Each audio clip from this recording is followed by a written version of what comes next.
Meninas, hoje é meu último encontro com vocês. Eu acho que a gente acabou conseguindo construir muitas coisas, né? Falamos de muitos assuntos esses últimos 3 dias e hoje a gente vai falar sobre 4 assuntos. Eu vou ser um pouco mais rápida neles, para a gente pincelar mesmo, trocar um pouquinho de opinião. E eu tentei dar uma enxugada, vou falar realmente o que eu acho que é mais importante, tá? Vou começar com desfraude, que eu acho que é uma coisa que a gente tem que também estar preparada para capacitar as mães. E também é muito importante que a gente saiba sobre o desfraude, às vezes até para o nosso dia a dia, né? A gente acompanha muitas crianças e a gente sabe que às vezes pode gerar dúvida. E o desfraude, assim como a alimentação, a gente vai querer que ele seja guiado pela criança. Então, ele também tem os sinais de prontidão que a gente vai observar se a criança está pronta para fazer o desfraude. A gente não precisa querer adiantar o desfraude ou forçar alguma coisa, sendo que a criança não está no momento dela de realizar o desfraude. Quais são, então, esses sinais de prontidão?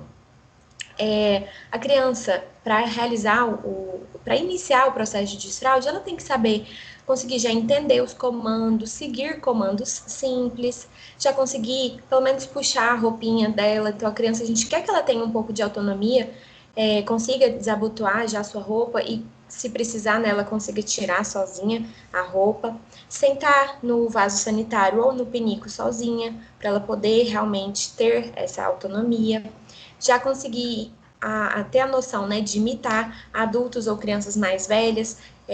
Essa aula, a parte do desfraude, ela é um pouco repetitiva, porque os sinais de prontidão entram um pouco nas recomendações, no que a gente vai falar. Então, essa questão de imitar os adultos entra na próxima recomendação, que é a gente deixar, né, a criança ver a gente ali no banheiro, e na verdade eu acho que eles até gostam de ficar junto com a gente. Então, faz parte, tá? Esse processo da criança, da visualização. A criança faz muitas coisas imitando. A alimentação é dessa forma, no desfraude também, tá? A criança já tem que conseguir entender e usar palavras relacionadas ao uso do penico ou vaso sanitário. Ela tem que conseguir entender, né? Fazer conexão entre a vontade de fazer xixi e cocô e de usar o penico ou o vaso sanitário. Então, isso é aos poucos que a criança vai demonstrando esses sinais e os pais conseguem, e os cuidadores também, perceber que a criança às vezes avisa e logo depois faz xixi, ou mesmo depois que ele fez xixi ou cocô, ele logo avisa. Então, não tem uma distância, né, uma diferença de tempo tão grande entre a eliminação e a criança avisar para o cuidador. É legal que a gente respeite esse prazo da criança manter a fralda seca por 2 horas ou mais, né? Que é justamente isso, essa capacidade dela de segurar, né? De guardar o xixi e o cocô e ficar um tempinho ali seco para depois eliminar. E já entra um pouco de tudo que a gente já falou, que é chegar ao pinico, sentar por tempo suficiente e depois sair do pinico. Ele já ter essa condição de mobilidade. Eu queria pontuar algumas coisinhas, tipo, algumas características do desfraude, que o desfraude diurno ele costuma preceder o desfraude noturno. O que é isso? A criança costuma conseguir ficar ali sem fazer o xixi na fralda, né? Conseguindo fazer só no pinico. Esse controle é mais fácil durante o dia e pode ser que a criança a gente fala que a criança fica seca, né? A tradução literal do inglês é essa, da criança estar seca durante o dia, mas ter um pouco mais de dificuldade não, assim, o tempo correto de desfraldar à noite, ele costuma vir depois. As meninas costumam desfraldar primeiro do que os meninos, isso é uma questão de estatística, mas também não é regra, tá? A gente não precisa tomar isso como aplicar em todas as famílias, às vezes acontece ou não. Os primeiros filhos, eles podem levar mais tempo do que seus irmãos, e isso é a questão da imitação e do contato, né? Quando é uma casa que tem mais irmãos mais velhos, as crianças mais novas tendem a imitar. Mas quando é o primeiro filho, às vezes ele não tem tanto contato, ele pode demorar mais um pouquinho para realizar o desfraude. É muito importante que a gente não refira ao cocô, ao xixi como algo sujo, algo feio, algo ruim, algo nojento. A gente não incitar isso na criança. As eliminações, na verdade, às vezes as crianças têm até admiração, né? Elas acham bonito, entendem como algo natural. Então a gente não pode tirar isso delas, né? Trazer essa conotação ruim, pesada para o cocô, para o xixi. Vamos tratar de forma natural, até para a criança não desenvolver esse tipo de nojo também. Ela entenda que é algo que faz parte, que todo mundo faz e que é dessa forma que a gente vai lidar, de uma forma mais leve. É ruim quando a gente coloca que é sujo ou nojento, tá? A gente tem que entender que o desfraude ele é um processo gradual, ele não acontece de um dia para o outro, é normal que demore de cerca de 3 a 6 meses para que o processo de desfraude seja consolidado e a gente consiga tirar a fralda dessa criança, né? A gente vai aos poucos conduzindo ela. É muito importante que os pais estejam presentes, os pais estejam dispostos e que os cuidadores, né, também entendam como que eles vão conduzir esse processo de uma forma similar, né? Não adianta o pai querer conduzir de uma forma, a mãe de outra, o cuidador de outra forma. Todos têm que estar alinhados, não dá para a gente estar, às vezes, conduzindo a criança de uma forma, e aí vai o pai e deixa colocar a fralda em qualquer momento. Acaba que a criança tem uma ruptura. Então, a gente vai tentar sempre não confundir a criança na condução do processo do desfraude, tá? E saber que ele é longo, né? Pensar, pode demorar metade de um ano para a gente conseguir desfraldar a criança de uma forma tranquila e isso tá tudo bem. A criança que é considerada que ela atrasou no desfraude, que está demorando para ter desfraude, não significa que essa criança tem um atraso no desenvolvimento. Pode ser uma particularidade ali do desfraude, e por isso que, como várias outras questões também dentro do cuidado com as crianças, a gente tem que abaixar um pouco a expectativa. A idade média do início do desfraude é com 24 meses, né? Ali em torno dos 2 anos de idade. Mas é normal, assim, é até esperado que até os 4 anos a criança vá apresentar. Então, às vezes, a criança tá ali com 3 anos, tá dentro do tempo normal e a família tá com essa angústia, tá achando, às vezes acha que a criança tem alguma coisa, tá com atraso no desenvolvimento. A gente vai sempre acalmar essa família, avaliar os sinais de prontidão e vamos dar tempo ao tempo para essa criança. E saber também que os escapes, né, assim, a criança às vezes está indo bem, passou ali uma semana conseguindo fazer, às vezes, o xixi, o cocô só no pinico, e aí vai e ela faz xixi na roupa. A gente não vai fazer nenhum tipo de repreensão dessa criança, não vamos ser muito duros com ela, porque ela está realmente aprendendo. Nós vamos conduzir, explicar, conversar e continuar o processo do desfraude. Eles são esperados, os escapes são esperados de vez em quando e não significam que o processo do desfraude esteja sendo um insucesso, tá bom? E quando pode ser necessário adiar o desfraude? Às vezes a gente começou e aí vai acontecer uma dessas situações que eu vou citar aqui. Às vezes a gente pode regredir, né? Voltar a usar a fralda e depois que passar essas situações de estresse, a gente volta a fazer o processo de desfraude. Por exemplo, alguma viagem mais longa que você sabe que vai ser difícil manter a rotina e que a criança não vai estar habituada ao ambiente do banheiro, daquele local. Quando vai nascer um irmão e às vezes a criança pode ficar um pouco ali mais enciumada, mais agitada, às vezes não é um bom momento. Um momento quando a criança está com uma doença, hospitalização, né? Então, a gente pode falar, opa, vamos esperar um pouquinho, não precisa ter pressa, vamos conduzir ela no momento que a criança esteja bem. Algumas dicas para conduzir o processo do desfraude. A gente pode, gente, aproveitar esse momento da criança para fazer educação sexual. Então, a gente pode sim usar palavras concretas, a gente usa xixi, cocô, pinico, vaso, mas a gente também usa vagina, pênis, bumbum, ânus. A gente não precisa ficar minimizando o uso das palavras corretas, assim, dos órgãos genitais, porque a criança nessa idade, né, dos 2 aos 4 anos, eles têm muita dificuldade eles não entendem as coisas no sentido figurado, eles entendem tudo da forma literal. Então, por exemplo, se a gente chama o pênis de peru, e depois em alguma situação, Natal, por exemplo, a gente vai assar o peru. A criança acha que vai assar o pintinho dele.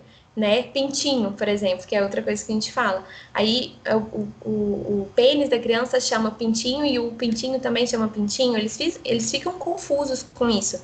E é uma coisa que eu nunca tinha refletido antes de estudar.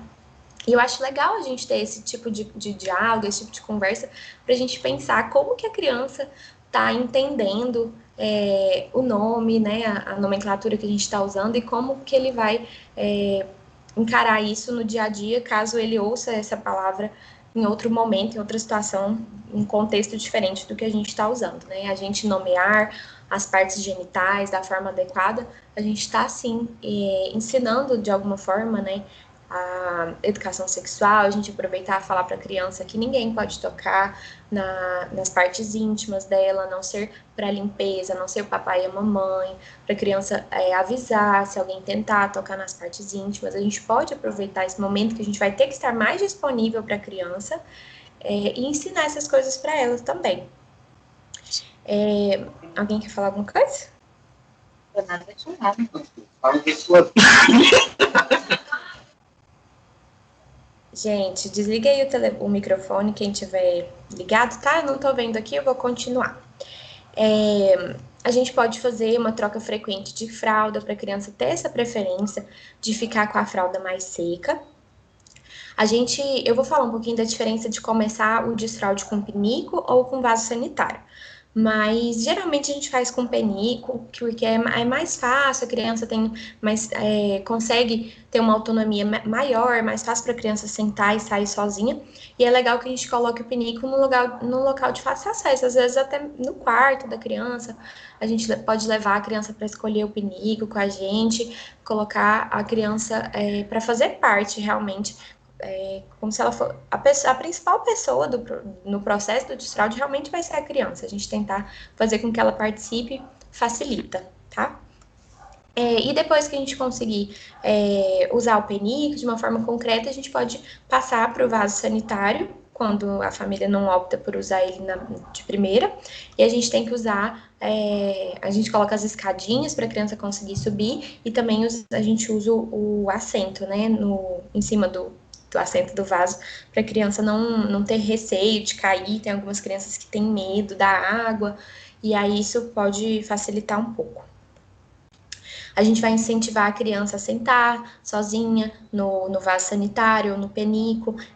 Tem literatura da Sociedade Brasileira de Pediatria que traz para a gente incentivar que a criança sente, às vezes até mesmo com roupa, com fralda no começo, e a gente vai aos poucos tirando a roupa, fazendo com que a criança se acostume a sentar ali no penico, ela se acostume com essa posição, e aos poucos ela vai conseguindo entender que ali é o local dela fazer suas necessidades. A gente pode incentivar a criança a usar o banheiro depois de ela acordar, antes de dormir também, para criar uma rotina e às vezes diminuir a chance de escapes também. E uma coisa que eu quero contar é que é interessante, como eu disse antes, né, que tanto os cuidadores quanto os pais têm que estar alinhados, a escola também precisa estar alinhada. Não é legal quando as escolas forçam, né, ou de alguma forma tentam incentivar muito o desfraude de todas as crianças ao mesmo tempo, e a gente acabou de ver, né, que não, que pode ter uma diferença de até 2 anos do intervalo de desfraude entre as crianças, e ainda assim é considerado normal. Então, às vezes a criança não estava pronta, não está apresentando ali os sinais de prontidão, e a escola quer incentivar o desfraude, faz mural das crianças que já fizeram desfraude, eu já vi isso, e não é legal. A criança pode se sentir forçada e pode, inclusive, gerar um insucesso no desfraude, no processo.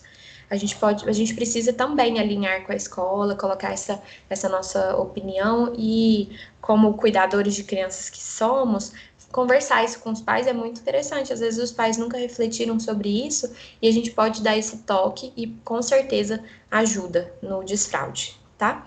E reconhecer os sinais de que a criança vai urinar ou defecar, né? Às vezes eles saem para um cantinho, agacham, é nesse momento que a gente pode ajudá-los a conduzir para ir para o pinico ou para o vaso sanitário. Mas eu quero deixar aqui uma dica, a gente tem que tomar cuidado com o banheiro, gente. O banheiro não é um local seguro para as crianças, principalmente as crianças pequenas, essa faixa etária de 2, 3 anos, é muito perigosa, eles são muito curiosos, eles não conseguem discernir, né, as coisas, não sabem o que é tóxico, o que não é. Até as crianças mais velhas, né, também não. E as coisas coloridas são muito chamativas, eles podem ter contato e ingerir produtos de limpeza, que a gente tem que realmente ficar atento. E o vaso sanitário também tem risco da criança se afogar. Então, a gente tem que ficar de vigilante, ficar sempre próximo à criança e ficar do lado dela para que nada aconteça e, de preferência, tirar todos os produtos do alcance da criança. Eu vou falar um pouquinho da diferença do desfraude com pinico ou com vaso sanitário. Como eu já tinha comentado, a maioria dos desfraudes ocorre com penico, porque é mais fácil mesmo, ele é mais leve, de fácil mobilidade. Se a criança, por exemplo, precisar dormir em outro local, você pode levar o pinico, de uma forma que ela se sinta mais segura, mais habituada. Ele passa a ser realmente um objeto pessoal da criança. E a gente pode demonstrar o motivo, né, o propósito do penico, claro que explicando para a criança, mas eu já li também que a gente pode depositar, às vezes, o cocô que a criança fez ali no penico, para ela começar a entender que é o local do cocô vai ser ali, e aos poucos a gente vai progredindo. Depois de uma semana ou mais ou menos assim, que a criança já conseguir tá utilizando regularmente o pinico, a gente pode tentar deixar essa criança sem a fralda e vamos ver como que ela vai reagir, sabendo que podem ocorrer os escapes.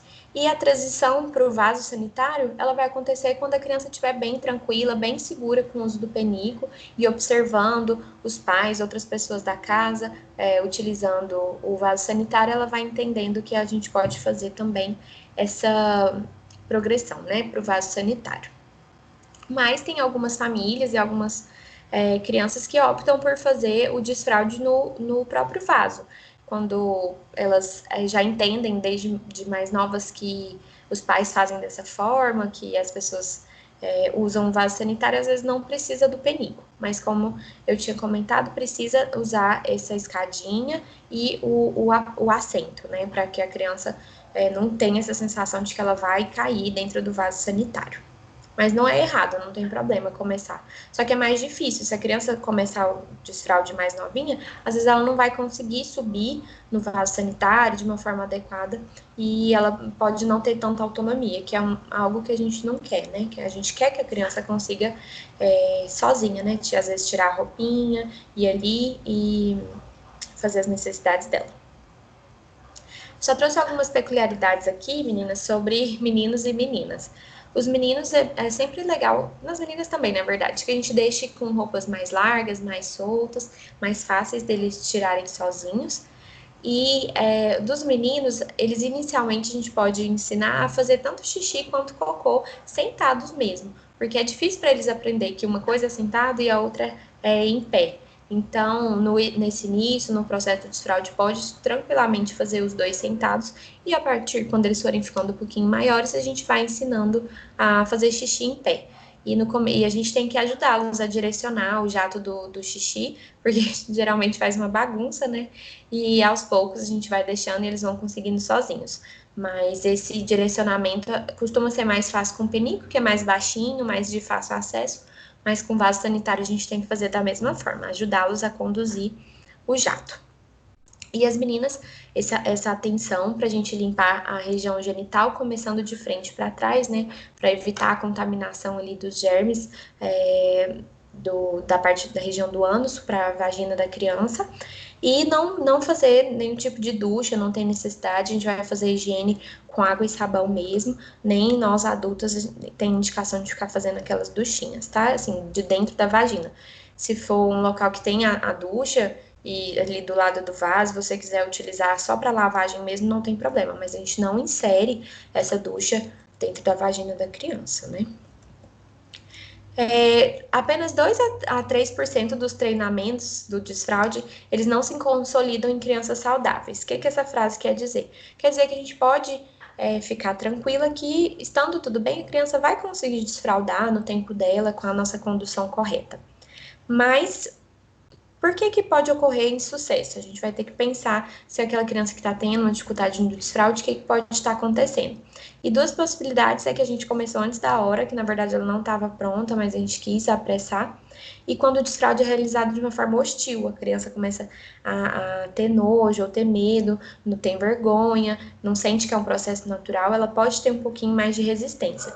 Ou também a questão das técnicas diferentes para os locais, né? Às vezes na casa dos avós ou na casa do cuidador está sendo feito de uma forma diferente, ou na escola, do que na casa dela, e a criança fica confusa e pode ter um insucesso, sim. Mas quando a criança apresentar uma recusa para o TE, treinamento de esfíncter, tá? Para o treinamento de esfíncter, a gente pode fazer uma pausa de 1 a 3 meses e depois recomeçar o desfraude. Quando que a gente vai preocupar? Assim, está passando do tempo. Quando a criança tem 36 meses, né? 2 anos e meio. Oh, desculpa. Não, 2 anos, 36, eu acho que são 3 anos. E não apresenta nenhum sinal de prontidão, a gente pode começar a ficar alerta. Ou quando a criança já com 4 anos não ter conseguido concluir nem o treinamento de esfíncter diurno. Aí a gente vai preocupar, tá bom? É isso que eu tinha para falar de desfraude. A gente pode retornar para as dúvidas ou como que foi na casa de vocês e qual foi a situação que vocês já passaram no final. Eu vou seguindo com os temas para a gente conseguir falar tudo hoje, tá bom? Vou falar um pouquinho, gente, sobre o uso de telas. É um tema também que eu acho que a gente precisa refletir sobre ele. É mais um bate-papo mesmo, uma conscientização que eu quero fazer com vocês, tanto dentro da casa de vocês mesmo, para quem tem filho, quanto dentro da casa das crianças que vocês vão cuidar. A gente precisa ter esse zelo para evitar o uso de telas. Eu acho que a gente precisa mudar um pouco a mentalidade de achar que é bonitinho a criança, o bebezinho, né, já conseguir mexer no celular ou já conseguir fazer determinada tarefa ali no tablet, sendo que na verdade não, assim, não é bonitinho, né? Ele não é mais inteligente, porque na verdade é muito fácil mexer no celular. Porque eles não têm que é muito intuitivo, né? Assim, a gente para pensar, a criança tá fazendo minimamente um movimento, um motor, e a tela responde muito rápido, né? Então, assim, é muito pouco o que a criança desenvolve quando ela está usando a tela. E quando a criança é muito pequena, já tem estudo que mostra que, na verdade, é tanta informação ali chegando para essa criança que às vezes ela não consegue se desvencilhar, assim, ela não consegue interromper o uso. E às vezes para de ser, inclusive, prazeroso para a criança e pode ser até, assim, algo ruim, mas é tão intenso que a criança não consegue parar de prestar atenção, né? Eles realmente ficam vidrados nas telas.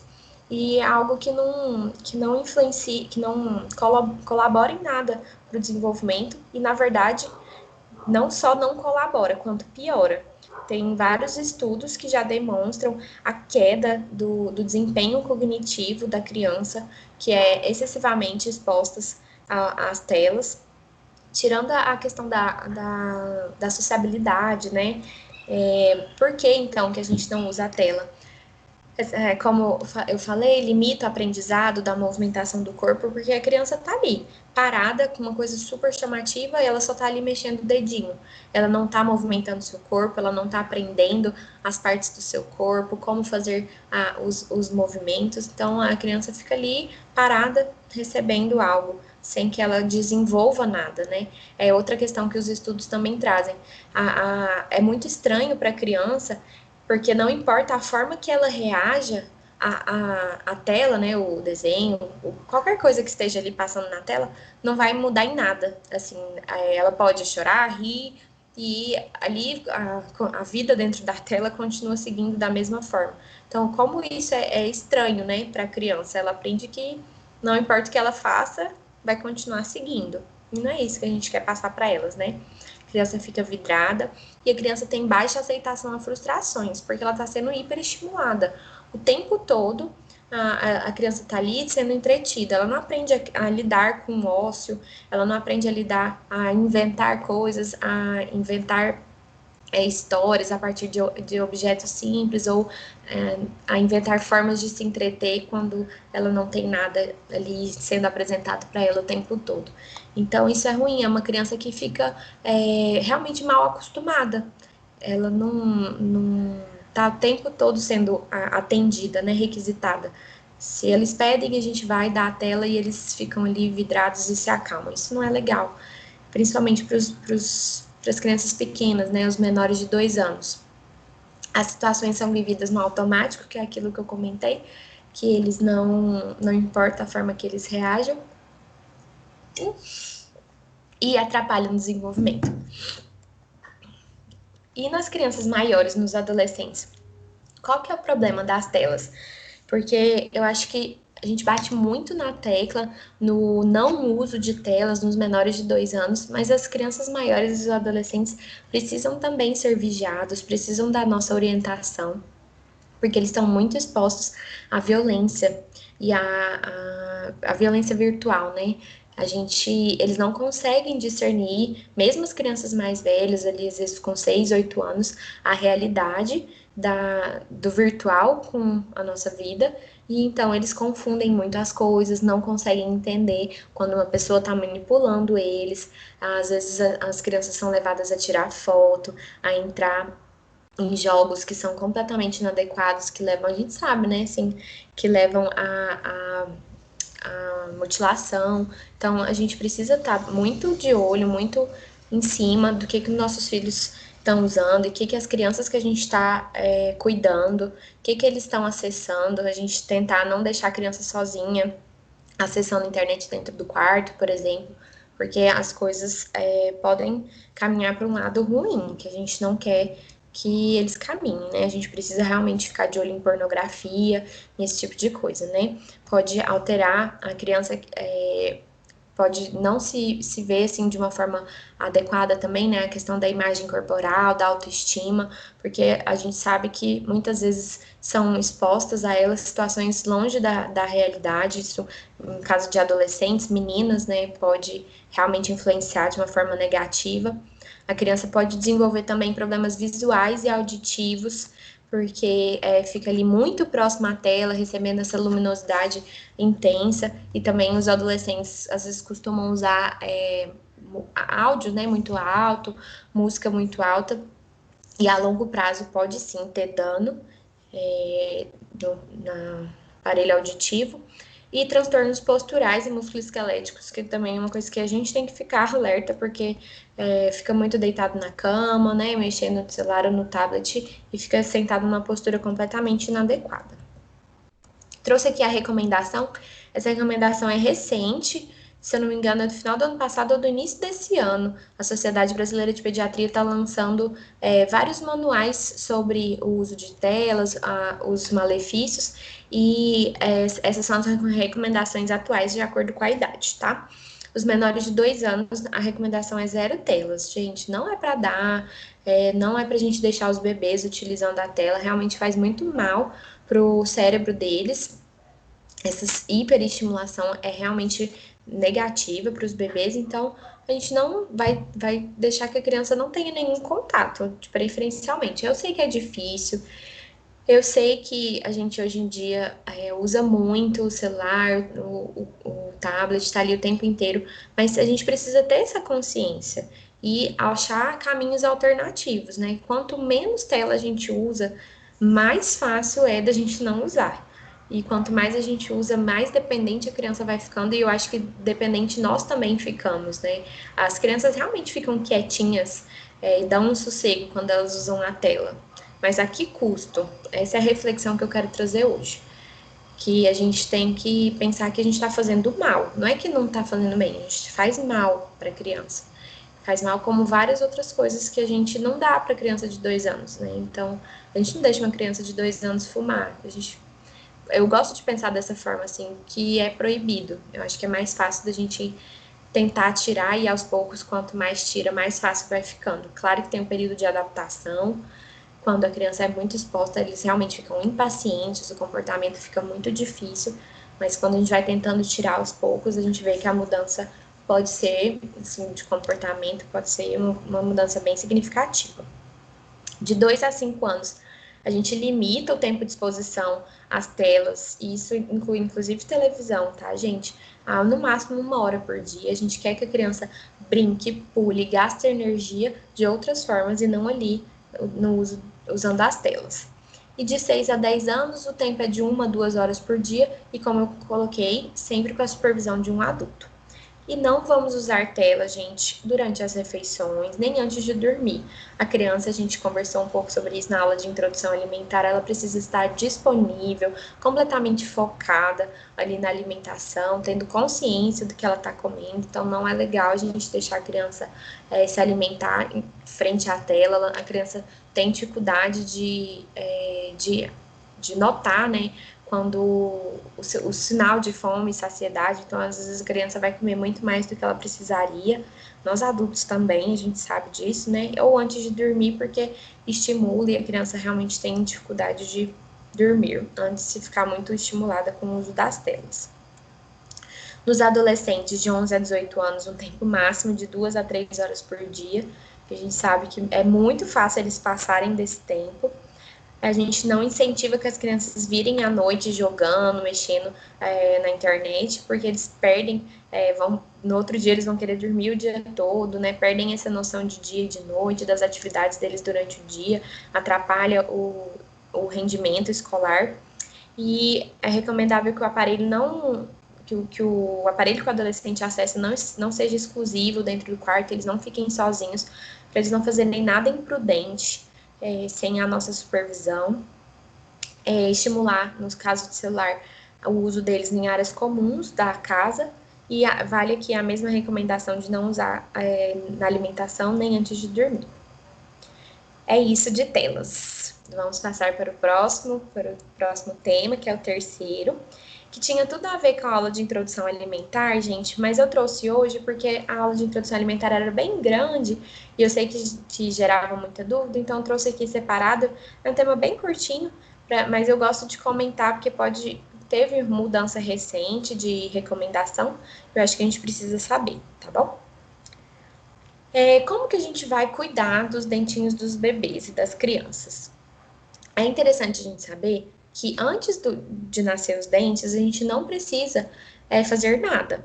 A gente não precisa usar gaze molhada para ficar limpando a boca do bebê, principalmente se for leite materno, porque o leite materno não causa cárie, e na verdade a criança nem tem dente ainda, né? Não tem necessidade de ficar removendo aqueles restinhos da boca do bebê, porque o leite ele é rico em anticorpos, tem vários fatores de proteção.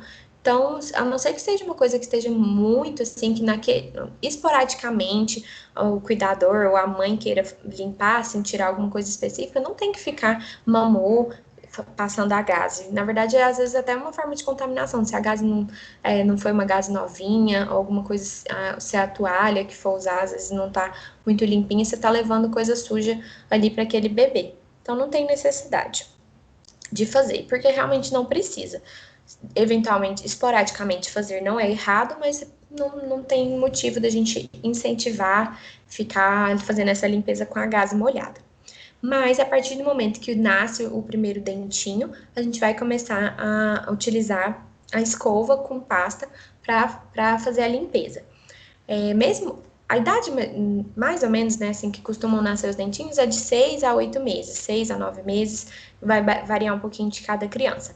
Mas se a criança começar, se o dente da criança nascer e ela ainda não tiver iniciado a introdução alimentar, por exemplo, com 5 meses, a gente vai fazer a escovação da mesma forma. E se for depois também, a gente vai escovar o dentinho dela com a pasta e a escova, tá? A gente recomenda a escovação 2 vezes por dia, de manhã e à noite. A gente faz essa escovação com a pasta, com flúor, 2 vezes. Se for o hábito da família, né, que geralmente fazer escovar os dentes depois do almoço, a gente pode fazer a escovação do dente dessa criança também, mas a gente recomenda que faça com pasta sem flúor. A pasta com flúor vai ser usada 2 vezes por dia, de manhã e à noite, tá?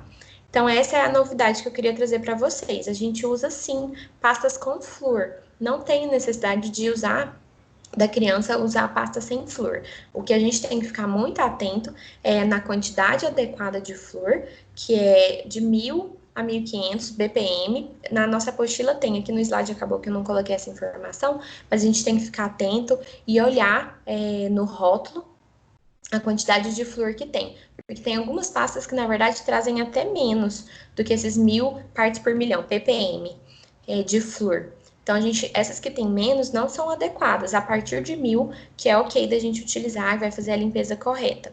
A gente não precisa ficar com medo de usar pasta com flúor nos bebezinhos pequenos, mesmo os que não engulam, porque a gente vai seguir a quantidade correta. Então, a gente colocando no tanto certo, não tem problema, mesmo que a criança engula, né? Que na verdade eles vão engolir essa quantidade pequena. Ela é necessária, o flúor faz uma limpeza muito adequada da cavidade oral, então a gente pode ficar tranquilo em relação a isso. Qual que é a quantidade correta? Os bebês e nas crianças que não sabem cuspir, geralmente antes dos 6 anos eles não fazem isso de uma forma muito adequada, a gente vai usar a quantidade de 1 grão de arroz, é bem pouquinho, 0,1 gramas, e vai fazer a escovação do dente dessa criança. Quando eles aprenderem a cuspir, a gente vai usar o tamanho de 1 grão de ervilha, 0,3 gramas. A criança não pode escovar o dente sozinha antes dos 6 a 8 anos de idade, então é muito importante prevenção de cárie. A gente tem que fazer a escovação correta para que a criança não tenha cárie. Então, mesmo que ela já seja mais velha, a gente vai ter que ficar de olho. E qual que é a escova que a gente vai usar? Qualquer escova infantil, elas têm, né, a faixa etária, que com cerdas macias. Aquela dedeira, não sei se vocês já viram, é tipo uma escova que a gente coloca o dedo. Ela não é indicada, ela não é recomendada, não faz a limpeza de uma forma correta. Então, a única função da dedeira, caso a família tenha, é de coçar a gengiva quando os dentes estão começando a nascer. Mas assim, ela não tem necessidade, não é um item necessário que tem que ter na casa para fazer a escovação. A gente vai escovar com escova de dente infantil. E a língua, como é que limpa a língua? A gente pode fazer a escovação da língua com a própria escova mesmo, tá? Não precisa de nenhum outro instrumento. E fio dental. A gente usa o fio dental quando os dentinhos da criança, os dentes vizinhos, né, eles já começam a se tocar. Principalmente os molares. Os molares costumam nascer por volta de 2 anos e meio, 3 anos, vai dependendo, né? Mas a gente vai observar que quando eles começarem a se tocar, a ficar próximos um do outro, tá na hora da gente fazer o uso do fio dental. Não é fácil, da mesma forma que algumas crianças também, a gente tem dificuldade, né, de escovar da forma adequada, mas isso é com o tempo, é acostumando, elas vendo a gente utilizar, que elas vão deixando. E aí, o mais fácil de usar em criança, eu acho, é esse que tem essa haste, porque a gente é mais fácil da gente não tem que colocar a mão toda, né, dentro da boca da criança para conseguir passar o fio dental. Então, se a gente utilizar essa haste, a gente pode conseguir passar o fio dental de uma forma mais tranquila na criança. A gente pode usar o fio dental uma vez por dia, não precisa ser as 2 vezes, mas se puder, né, usar nas 2 vezes, e se for muito, muito difícil, a gente pode usar em dias alternados, mas realmente a recomendação é uma vez por dia. E usar o fio dental antes da escovação, porque ele retira ali alguns pedaços de comida que podem estar entre os dentes e depois a pasta de dente, a escova vem e age naqueles locais que foram retirados a comida.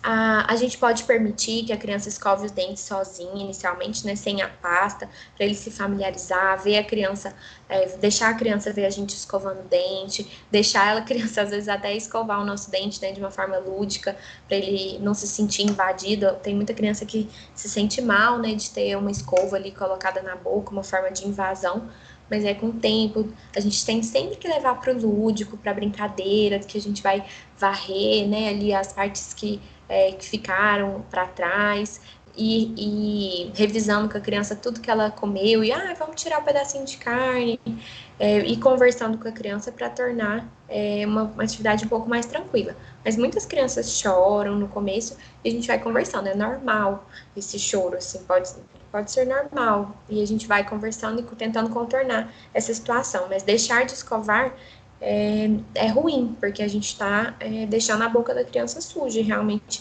aumenta o risco de doenças como a cárie. Deixa eu ver quanto tempo eu tenho. Para fechar, eu vou falar um pouquinho com vocês, gente, sobre disciplina positiva. Eu acho que se nós estamos tentando capacitar pessoas para cuidar de criança, A criação, né, a forma que a gente vai lidar com a criança é muito importante.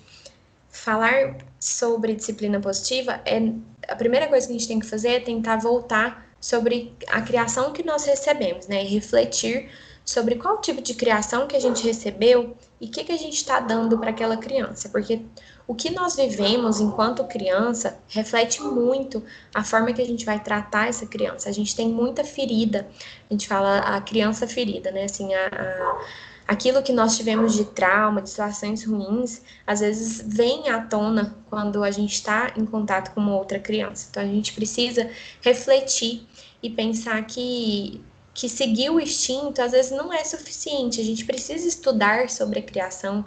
Eu acho que o instintivo na criação é muito ruim às vezes, porque a gente pode trazer esse instintivo coisas que podem perpetuar o negativo que às vezes a gente recebeu. Então a gente precisa fazer, para criar crianças, nós precisamos fazer uma autocriação, né? Se refletir e primeiro nós precisamos estar bem, estar a par assim, de todos os nossos sentimentos, de todas as nossas limitações, reconhecer essas limitações e tentar agir diferente depois que a gente faz esse reconhecimento.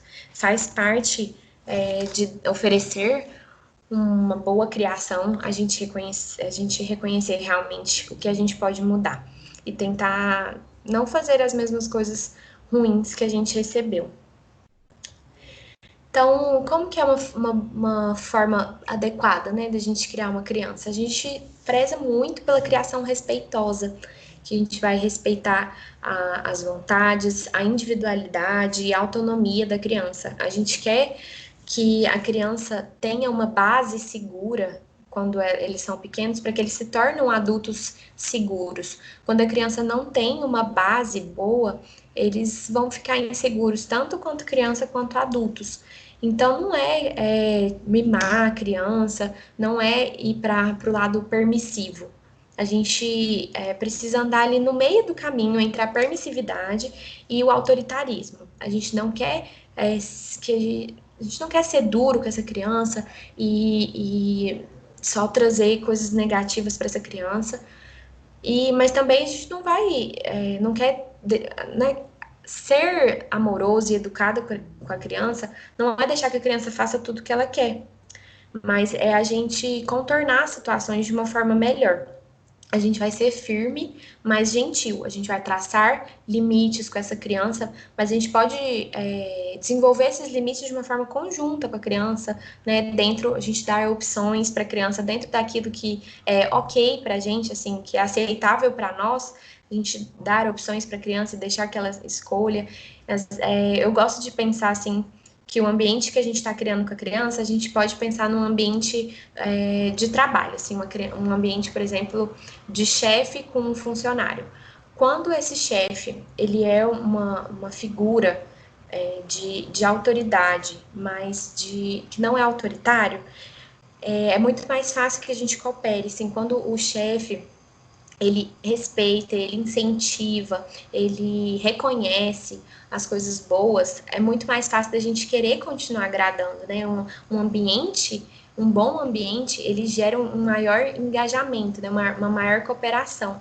E um ambiente que, às vezes, o chefe, que seríamos nós, né? Ele é muito duro, ele não reconhece as coisas boas que você fez, ele só enfatiza seus erros e ele te pune pelos seus erros de uma forma ruim, a gente não tende a cooperar, a gente na verdade tende a fazer escondido, tende a se sentir pior, se colocar para baixo, a ficar inseguro, e a gente não quer que as nossas crianças fiquem dessa forma. A gente tem que tentar criar uma relação amigável, que nós seremos a figura de respeito, sim, que nós seremos a figura que nós vamos conduzir a criança, mas a gente não vai deixar de respeitá-la. Então, quando a criança também faltar com respeito a nós, às vezes a criança está gritando, a gente fala, eu não estou conseguindo te entender dessa forma. Quando você se acalmar e falar comigo de uma forma respeitosa, a gente volta a conversar. Então, não significa que a gente vai aceitar tudo, que a criança vai poder fazer ou falar com nós da forma que ela quiser. Não é isso. Mas nós podemos educar de uma forma firme sem deixar de ser gentil. com a criança? É no dia a dia, assim, é difícil, toda hora a criança coloca a gente em prova, né? Mas é muito do que eu falei no começo. A gente reflete, quando a gente começa a refletir sobre essas coisas que às vezes eram tão corriqueiras, uma forma de falar, uma ameaça, uma chantagem, que às vezes a gente nem percebia que podia ser algo ruim. Quando a gente reconhece e tenta mudar, a gente pode cada dia melhorar. Não significa que não, que a gente vai ser perfeita, que a gente não vai errar, mas quando a gente reconhece e tenta mudar, é muito bom. E a gente pode criar esse ambiente melhor, né, para a criança e propiciar um melhor desenvolvimento que ela pode ter. Buscando autonomia, envolvendo a criança nas atividades domésticas, no dia a dia, eles se sentem muito úteis. Quando as crianças sentem que elas fazem parte, a tendência é que elas cooperem ainda mais. Então, isso é bom, é uma bola de neve, né? Assim, quanto pior o comportamento da criança, mais raiva a gente fica, pior a gente tem a comunicação, não cria laço com ela e vai descendo ladeira abaixo. Mas quando a gente consegue frear, às vezes a gente vai tendo uma melhoria, né? E eu gosto de falar que os comportamentos ruins ou os comportamentos difíceis da criança é sempre uma criança pedindo socorro. É uma criança que não tá bem e tem alguma coisa que tá motivando esse comportamento ruim. Eu não gosto de acreditar que as crianças são boas por essência, né? Elas não nascem más. E a gente tem que tentar incentivar esse lado bom. Mas eles têm sim comportamentos difíceis, tem a fase da birra que toda criança passa, né? Ali por volta dos 2 anos, eles têm birra mesmo. A diferença vai ser a forma que a gente vai conduzir essa birra, né? Então a gente tem que tentar conscientizar, estudar sobre isso para a gente fazer da melhor forma. E os comportamentos difíceis são sempre uma oportunidade de tentar ensinar algo para a criança, ensinar algo sobre respeito, sobre individualidade, ou sobre alguma situação específica que tenha motivado aquele comportamento. Algumas ferramentas, né, assim, falar de criação e de disciplina é algo muito complexo e muito amplo. Eu trouxe aqui só algumas para vocês, mas é muito importante a gente validar o sentimento da criança, quando às vezes a criança está com raiva, está com medo ou insegurança, né, a gente conversar isso com a criança, falar, olha, você está sentindo dessa forma, deixar que a criança se abra com a gente e que ela fale sobre esse sentimento é uma forma da gente contornar, às vezes, esse sentimento de raiva que ela está passando, né? Assim, criar um contato com ela para que ela possa se acalmar. Então, validando o sentimento, de falar, meu amor, você está realmente com raiva nesse momento, foi ruim isso que aconteceu, né? Eu sei, eu também sinto isso, faz parte, a gente não precisa falar para a criança engolir o choro, porque isso não vai acrescentar em nada, né? A gente valida os sentimentos e passa por eles. Porque todos nós, né, assim, a gente também sente raiva, a gente sente medo, e a gente não precisa ficar engolindo esses sentimentos. A gente pode fornecer opções para a criança escolher, o que eu tinha comentado com vocês antes, né? Você quer tal coisa ou tal coisa, desde que sejam ok para vocês, e a criança se sente motivada a escolher porque ela foi inclusa nesse processo de decisão, mas óbvio que nem sempre a criança vai acatar as opções que a gente está dando, e aí quando ela não acatar, é sempre importante a gente ter combinados, a gente precisa combinar as coisas com a criança e seguir o nosso combinado, que às vezes a questão da ameaça, da chantagem, a gente às vezes fica ali, chantageia a criança, mas ela sabe que é uma coisa que a gente nunca vai cumprir. Por exemplo, você nunca mais vai mexer no celular. E a criança sabe que ela vai mexer em algum momento, que não vai passar o resto da vida. Então a gente não pode chantagear ou fazer combinados com a criança com coisas que a gente não for cumprir. A gente combina e quando a criança não estiver cooperando ou quando ela não quiser escolher entre as opções, você vai fazer aquilo que foi combinado entre vocês, né? Conduzir a criança. Por isso que nós temos esse papel, né, da autoridade, mas de uma forma que seja respeitosa para a criança. A gente pode elaborar soluções juntos, né? Às vezes, quando passa por alguma situação ruim, alguma coisa que aconteceu, a gente pode deixar que a criança elabore alguma solução possível. Isso faz parte da condução, né? Da resolução da situação. É bom que a gente envolva a criança, ela vai aprendendo a criar mecanismos de sair de situações ruins, e a gente pode agir sem castigar a criança. A gente não precisa, o castigo, ele só traz repercussões ruins. A criança aprende que pessoas que amam ela abusam, né, assim, fazem coisas ruins com ela e que erros são coisas ruins, que a gente não tem nada a aprender com o erro. E às vezes a gente também coloca castigos que não são condizentes, né, com a situação. Então, isso a gente vai tentar evitar. Eu sei que criação é um desafio diário e que lidar com crianças é sempre um enorme desafio. Por isso que a gente precisa se policiar. É isso. Eu quero finalizar esses 4 dias de curso que eu tive com vocês com essa frase que eu gosto muito, que é: o maior de todos os erros é não se fazer coisa alguma pelo fato de só se poder fazer pouco. Faça-lhe o que for possível. Então, vamos começar fazendo aquilo que for possível a nós, ao invés de não começar e de não fazer. E aos poucos a gente vai desenvolvendo as nossas habilidades e reconhecendo nossas fragilidades todos os dias para tentar mudar e melhorar. Prontinho, meninas. Era isso que eu queria trazer para vocês hoje.